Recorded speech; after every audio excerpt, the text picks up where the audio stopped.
I've done with the place. I figured I'd, make a couple of changes to the backdrop of my setup a little bit. Okay, I'll come clean. This isn't actually my setup. I am in Amsterdam. You may not be able to see, but just a little over there is a FIFA 20 capture event where I'm currently playing FIFA 20 for what feels like the third time before it's even come out. I'm so damn lucky. But yeah, we've been playing Ultimate Team. We're the first people in the world to get our hands on Ultimate Team, which is amazing. And I've been playing the game mode.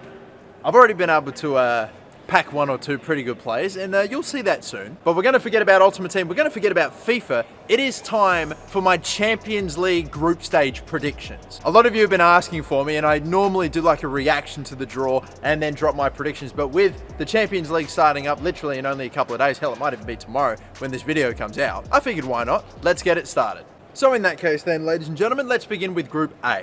In Group A is Club Brugge, Galatasaray, Paris Saint-Germain, the team that I just happen to be rocking the merch of, and Real Madrid. Now this is a relatively straightforward group, you would imagine. It's pretty much about who we think is going to end up on top of the group. It's really between PSG and Real Madrid, or at least you would think so. PSG and Real Madrid, despite being heavyweights of the footballing world, especially in Europe, are not necessarily at the top of their own form. They're kind of struggling both.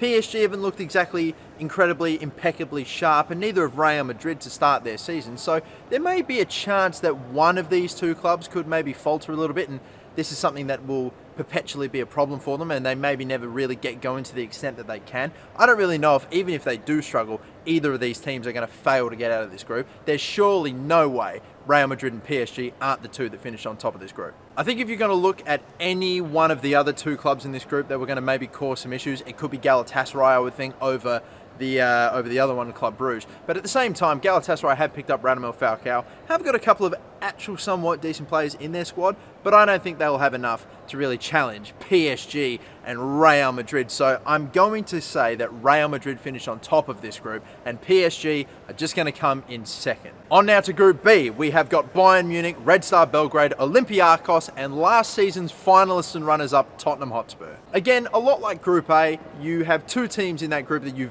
fully expect to make it into the top two, to progress into the knockout stage, and those two teams are obviously Bayern Munich and Tottenham. But it is an interesting debate here about who could finish in third, and I honestly think that maybe Red Star Belgrade could have a bit of a shot of at least getting that third spot and continuing on into the Europa League. But unlike with Group A, I really don't have any doubts about who's going to get through in their top two. I had some reservations only because PSG and Real Madrid have had shaky starts to their seasons, and maybe they might not have as strong a group stage as they would like. But I feel like Bayern Munich and Tottenham Hotspur are going to be relatively capable in their group, and I don't think it's going to be any real surprise when Bayern finishes on top of the group and Tottenham finishes in second. Now on to Group C. We have got Atalanta, Dynamo Zagreb, we have Man City, and Shakhtar Donetsk. Now I know it's not time yet for me to start making predictions about who I think is going to actually win the Champions League. I'll wait until we know the pathway to the final, which will be, I think it's the quarterfinal draw where we actually know, not the round of 16, but still regardless.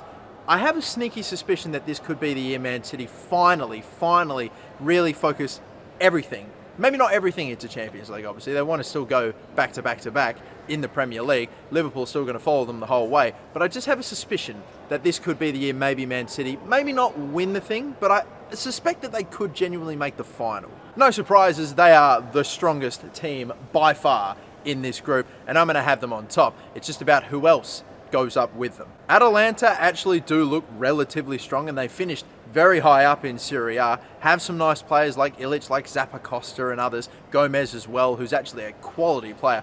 I think that they will be the ones. I reckon Atalanta will just slide into that second spot, and maybe the team that finishes in third will be Shakhtar Donetsk. Okay, now we move on to Group D, the fourth group, and this is actually, I think, going to be the start of some pretty tough groups to call. The first three, relatively easy. This could actually be quite challenging. Atletico Madrid, Bayer Leverkusen, Juventus, and Lokomotiv Moscow. Now let me tell you right now, if FIFA 20 career mode, because I've been able to play it a little bit, had its way, Lokomotiv Moscow is making the semi-finals. I'm not even kidding. I did so many simulations of career mode of the 2019-2020 season. Lokomotiv Moscow went so far almost all the time. FIFA loves that team, so if something happens with them, just know that. I'm not actually going to say that Lokomotiv Moscow are going to get through though. Instead, I think, gosh, it is tough. It is so tough to pick the two that are going to get through, and even harder to predict where they're going to finish as well. Who's going to be first, who's going to be second, and who's going to be third. I tell you what,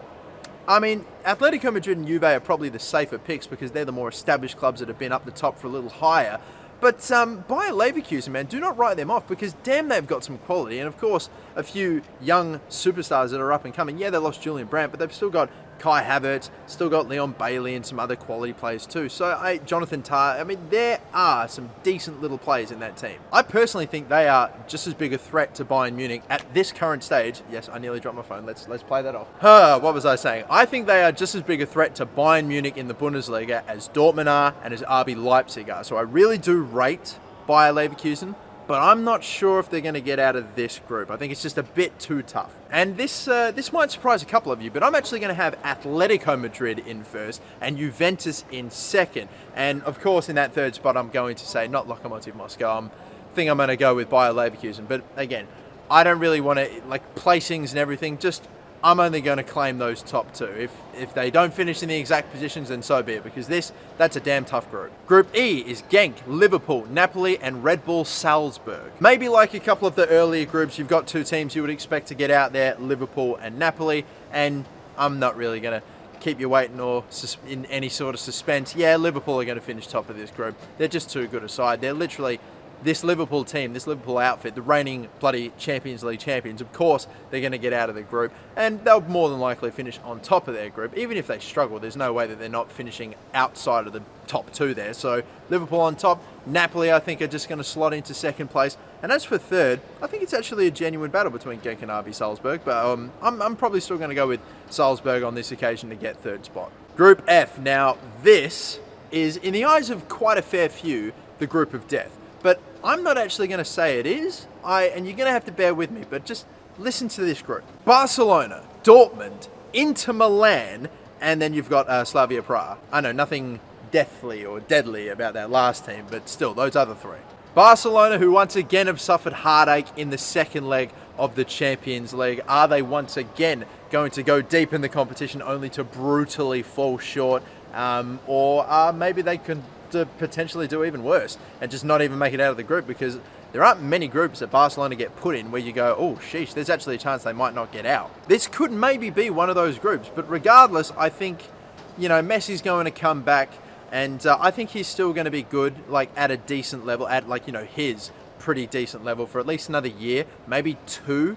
I'm not sure, but I feel like we've only got about a year and a half left of peak Lionel Messi. So I feel like Barcelona this year is still going to be competitive, and I'm still going to have them on top of the group, but it's just about Dortmund and Inter, who's going to get second.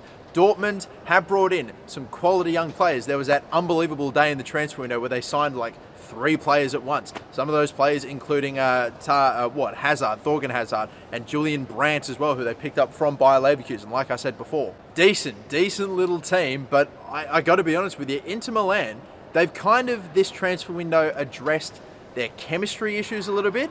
Yes, they have lost Icardi to PSG going away, but from everything I've seen, Romelu Lukaku is smashing it in Serie A right now. What did he start off with, a hat-trick? I think he even got 4 goals in his debut game, and from the few appearances we have seen so far, he has slot right into that outfit. And not only that, Inter Milan have probably got, I won't say the best, one of the best defenses in football, but they've got some of the best defenders in football, if that does make sense. Milan Skriniar, Diego Godin, I mean, there are some top players in that team. So I'm actually going to say that Inter Milan occupy that second spot, and Dortmund are going to finish in third. That is a damn tough group and a tough top 3 to pick, and obviously Slavia Prague. Sorry lads, I'm going to have you in 4th. Now then, the final 2 groups, and we'll be out of here. It is Benfica, Lyon, RB Leipzig, and Zenit St. Petersburg in Group G. Now this, ladies and gentlemen, in my personal opinion, is the group of death. I know some of you are probably going to be wondering, like, wait, hang on a minute, the previous group was Barcelona, Dortmund, and Inter Milan. That's pretty damn deadly. Yes, I know, but this group is just so competitive. There is no guarantee for either of these clubs, for any of these clubs in this Group G, that they are going to make it out, or even make it into top 2, top 3 even. It is so tight. It is so competitive. I genuinely think it's one of the closest groups we have seen in the Champions League for a really long time. As a matter of fact, I'm almost willing to bet that you are not going to see whoever finishes on the bottom of this group is still going to finish with a pretty significant amount of points, and I think it's going to be relatively close. I don't imagine one of these teams is going to just blow the rest out the water. I think the stronger team in this group only just is RB Leipzig, and so I'm going to say that RB Leipzig finish in first. But again, like I said, this group, I'm happily going to take the L if I get one or two of these wrong, because they're just so hard. But RB Leipzig will finish on first, and I have literally 3 other teams to pick between who I think is going to get second. There's not like a battle between 2 other clubs. No, like it's literally every single club could get into the top 2. Benfica have lost a couple of decent players, the most notably being João Felix, so they're going to have to manage without him. Zenit St. Petersburg have it in them to go far, and Lyon also have some okay players in their team as well. Memphis Depay, of course, Fekir's gone to Real Betis, so they've lost some players there. But for me, I'm going to actually give it to Lyon. I think Lyon will make it to the round of 16. Did someone just get shot? What the fuck was that? Oh, actually, I think I know what happened. Oops.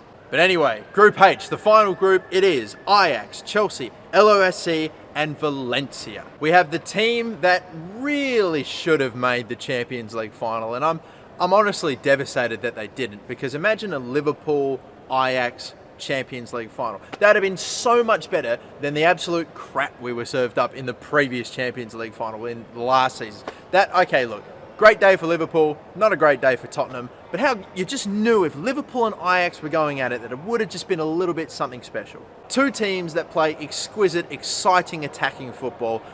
Oh man, I'm so devastated.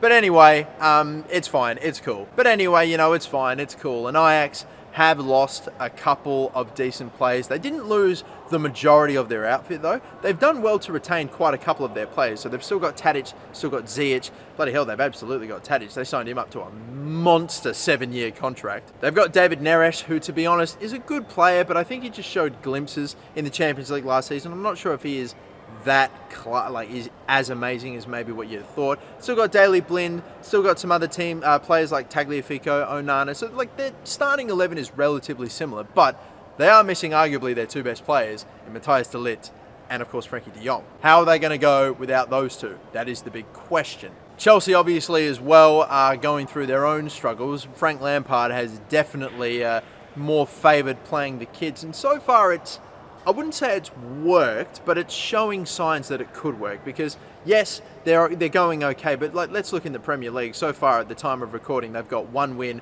1 draw and 1 loss. Now if they were going to do that for the rest of the Premier League season, then they're only going to end up with something like 50 odd points and they'll finish mid-table. That is not going to be too good for Chelsea Football Club. But I feel like the more game time they get, the more they'll gel together, the more they'll get used to the occasion and playing at that sort of level. And I think it's actually going to pay off for Chelsea in the long run, and they'll still finish in the top 6 in the Premier League. That's just my honest opinion.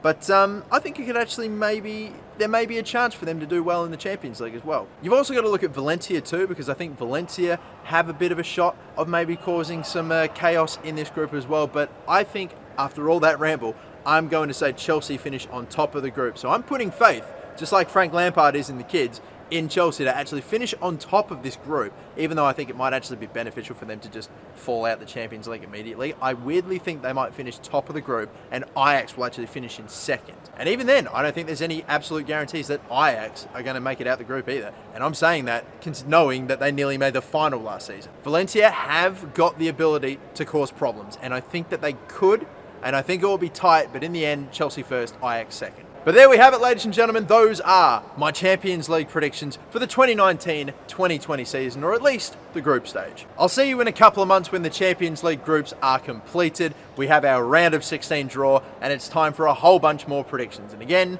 I know that I've already got everybody right, so I'm apologising for spoiling the Champions League group stage. Prediction God signing out. Thank you all for watching, and until next time, from Amsterdam, have a good one. My name is MasterBucks.